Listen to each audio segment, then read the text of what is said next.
Ito mga paps yung ating itong ating electric fan na para sa mga sasakyan.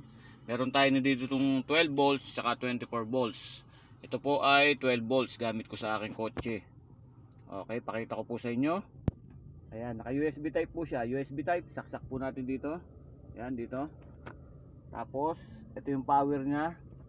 1 1 2 3. Ayan, sobrang lakas niya po. Ayan po. Sobrang lakas niya, oh. Ito po siya. Ayan, mabibili nyo po dyan sa aking yellow basket.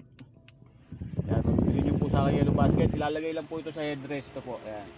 Ayan, yan po ilalagay natin sa headrest. Ayan, oh. Sa headrest po yan, iniipit. Ayan, okay. Ilagay natin sa headrest po, ha. Ayan po, pakicheck out nyo lang po sa aking yellow basket, mga paps. Ayan na, mga paps. Nilagay ko na ito. Ayan, nilagay ko na doon. Ikot-ikot lang yan, oh. Ayan. Ayan, kung gusto niyo mas malamig din doon sa passenger po sa likod, ayan, kung gusto niyo malamig kasi ang aircon na itong mga kotse na ganito, ng mga sedan, sa harap lang, ayan, sa harap lang yung aircon niya. Kaya kung gusto niyo mas malamig din doon sa likod, ayan, lagyan niyo ng ganito, paps. Ayan po siya.